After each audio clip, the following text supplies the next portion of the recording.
Hey guys, what's up? Welcome back here to today's edition of Intuitive Angling, and appreciate you guys swinging by the channel to check it out. And guys, today I've got a subscriber request. They wanted me to do a video on putting together a winter bass kit. So we've delivered on this, and today I'm going to show you guys what I like to fish with in the wintertime. I put together a kit of, about 7 or 8 different lures here that I use a lot in the wintertime. Or in fact, probably 95% of my winter fishing is with these baits right here. I'm going to show you what they are, and then I'm going to give you guys some tips and advice on how to fish them and the type of areas they work good in. So we're going to get into that in today's video. And also guys, every one of the lures that I talk about today, I will link each lure in the description of this video in my Tackle Warehouse link. And if you guys would like to pick one up through that link, it's a really good way to help the channel. Also guys, speaking of winter bass fishing, also I'd like to invite you to please swing by and check out my winter Fish the Moment lake map breakdowns.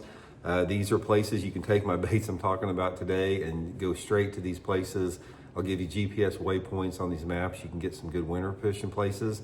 I'll link that lake map breakdown link in the description of the video here too. And as usual guys, thank you very much for everybody that's taking time to hit that subscribe button to the channel. If you want to support Intuitive Angling and what we do here on the channel, just free and easy, just hit that subscribe button. It really helps out. So appreciate that. Okay, at the time of filming this video, we're in the mid part of December. We're sort of like getting into the full swing of, winter bass fishing. And to me, winter bass fishing is when the water temperature in the lake that you're fishing begins to get about within 10 degrees of its lowest point. So say for example, here in Missouri, our water temperatures will bottom out a lot of times, and 37, 38 degrees is common, here in Missouri, especially up like lakes like Stockton Lake. So when the water temperature starts getting down into the, around 50 degrees or the upper 40s, I consider that, the winter months. And there's a definite transition in terms of what the bass prefer lure-wise and technique-wise and approach-wise. So we're going to have a nice little sort of winter bass fishing seminar, and I'll show you the kit that I'm going to put together that will really, catch fish for you guys about anywhere you go in the winter.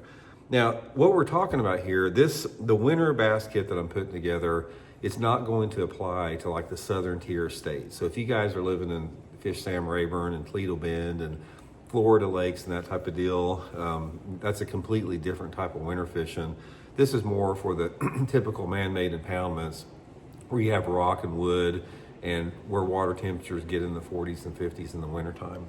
So let's just go through, excuse me, go through each one of these things and I'll go over them. Now the first two, we're going to be talking about a little swim bait. A little 2.5 or 3 inch swim bait is definitely in my winter bass fishing kit.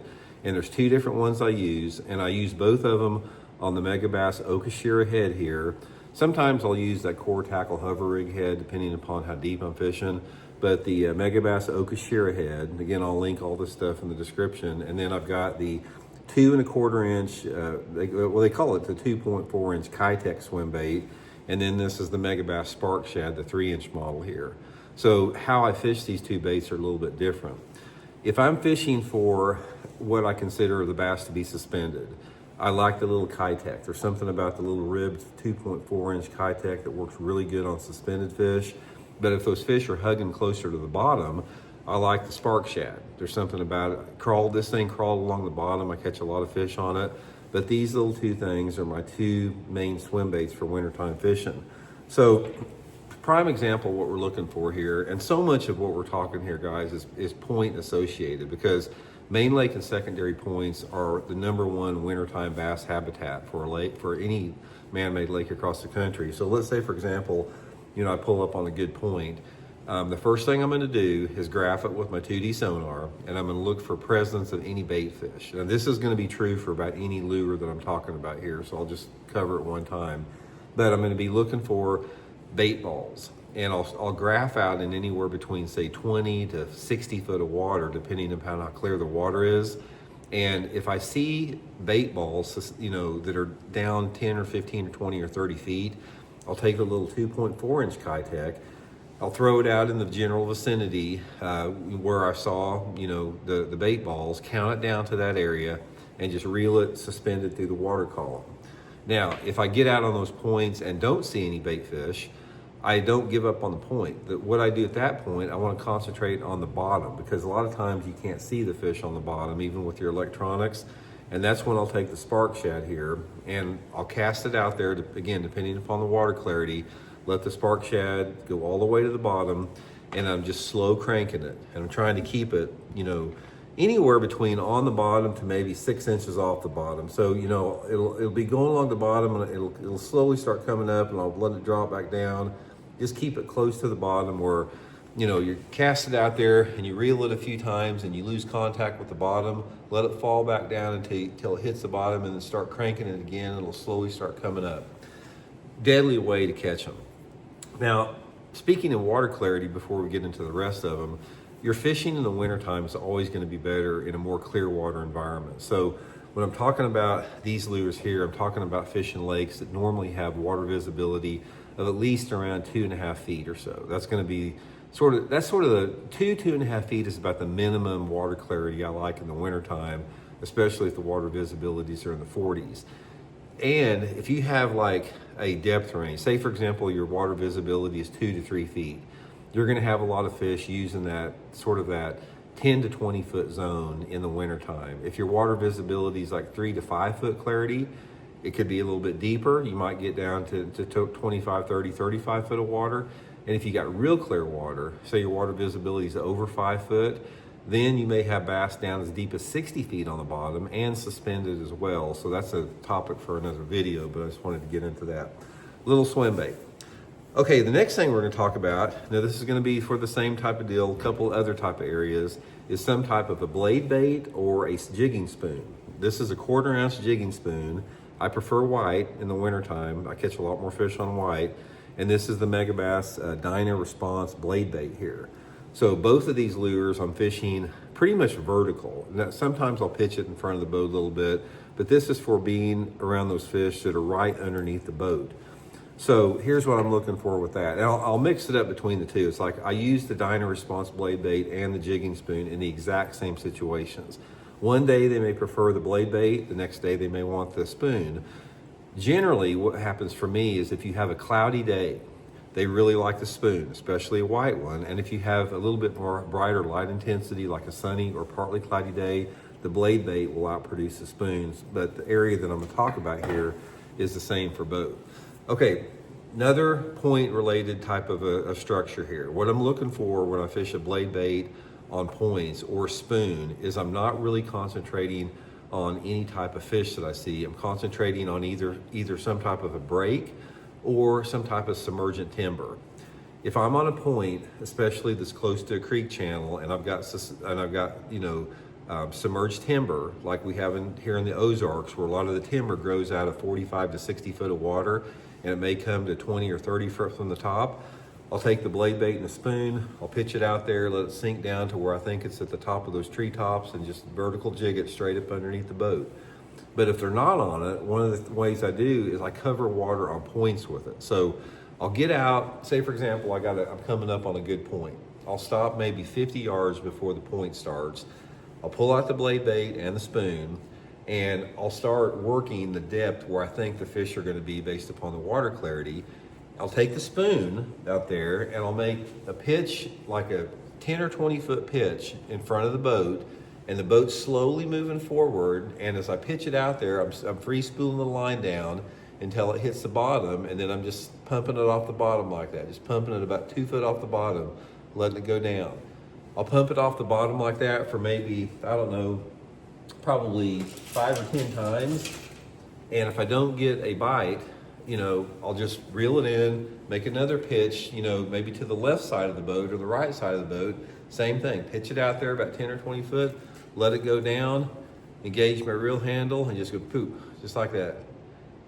Foot or two off the bottom. And it's important on both a blade bait and a spoon is when you pop it off the bottom like that, don't just like drop your rod fast, because what's going to happen is that spoon's going to fall crazy like that, and you're going to get your line hooked on the bottom hook with that, and it's going to then you have to just reel it in. So when you pop it off like that, make sure that the spoon falls on a slack line like that, because most of the strikes do not come on the fall. It's like when bass love to hit lures on fall most of the time, but not on a spoon. A lot of times you'll pop that off like that and you'll let it fall.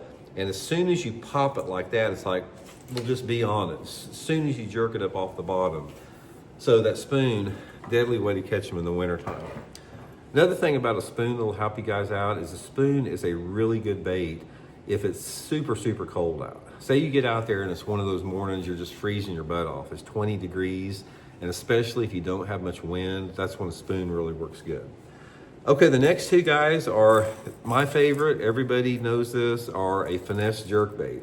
There's two that I use for my wintertime fishing box. One is the Megabass X Nanahan Plus 2, and then the Megabass Vision 110 Plus 1 Junior. Sometimes I'll also use the Megabass Trick Darter. But if you gave me one, it would be the Nanahan Plus 2. Deep lip jerkbait, same with the 110 Plus 1 Junior. Both of these baits will get down in the vicinity of 10 foot or greater. I fish both of them on 6-pound test, Seaguar Vizex fluorocarbon on a spinning rod all the time. Deadly jerkbait, guys. A Finesse jerkbait is definitely in my winter box every time. And out of the baits that I'm throwing here, these are the two that I'm gonna have on most of the time. It's like, they're gonna have to prove to me they're not biting it before I put them down. And I have not seen the situation yet where they don't. You can take these two little Finesse jerkbaits here, guys, and you can whip anybody's butt that's throwing just a regular sized jerkbait. When you're putting together a winter box for bass fishing, two staples right here you've got to have. Two Finesse type jerkbaits. Jerkbaits that are, you know, this one here is probably 3 inches long. This one's probably 3.5, 3 3/4. Freaking deadly baits in the winter time of the year.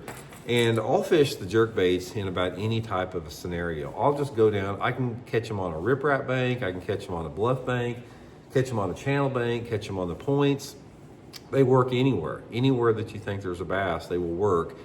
And the good thing about a jerkbait in the wintertime, excuse me, is a jerkbait will catch fish that are both suspended and pulling them up off the bottom. So let's say, for example, that you're fishing a main lake point again, and you're out, the water visibility is 4 foot clarity. I can catch them on a jerkbait, throwing that jerkbait over 30 or 40 foot of water, and I can pull those suspended fish up to hit it. And also, if I go to like 15 or 20 foot, I can pull those fish off the bottom that are sitting on the bottom to hit that jerkbait. So just absolutely deadly, guys. But if you haven't tried this X Nanahan, guys, I talk about this a lot. This thing is freaking money right here. It's just a deadly bait. Again, I'll link that in my tackle warehouse, just link in the description here. Okay, and finally, my last lure, my last wintertime lure, Finesse jig. Specifically, my power Finesse jig. This is the Blaukat Power Finesse jig made by Cumberland Pro Lures. Thing that sets this apart from any other jig out there, it's got living rubber frog hair on it, hand-tied skirt. And this frog hair, guys, when you get it in cold water, it sort of just breathes. It's like, you can take this thing and like, this is the coolest way that I can describe it. Put it on, like, if you can find like a stump or something, it's got hooked here. If you can find like a stump that's that far into the water, just set this thing on top of the stump or hook it onto the stump, and the wave action will get this, the tentacles on this thing will just move like they're alive. And I usually put a Zoom Super Chunk Junior on it, or some type of a twin tail, 3/8 ounce or 1/2 ounce, some type of a brown, purple, or just brown combination. And I'm fishing this thing on rocky banks and bluffs primarily. My favorite way to fish a Finesse jig in the wintertime is to get on a bluffy, steep bank or a channel bank and just fish it anywhere between, say, 10 to 30 foot deep, depending upon what the water clarity is. And a Finesse jig is just a great bait when those fish don't want to chase. If they don't want to chase a swim bait or a jerk bait or a spoon, say for example, they're just not in an aggressive mode, that's when you can really catch a lot of fish on the little Finesse jig. It works all winter long. So anyway, guys, that's my winter bass box. You know, if you want to put one together. Also, let me talk before I get in here about the line test. On the Finesse jig and the spoons, I usually use 12-pound test Seaguar Vizex fluorocarbon, and all the little Finesse swim baits and the jerk baits, I'm using 6-pound test, just to reiterate that. But anyway, guys, this is the bait. These are the baits that I just showed you that I use 95% of the time in the wintertime. I'll use these baits in December, January, and February. And then by the time the end of February gets here and March starts kicking in, they sort of get off this stuff and they start to get on a different set of lures that we'll cover later on. But anyway, guys, here's my winter box. Try it out. I'm confident it'll help you guys catch them this winter. So we'll talk later.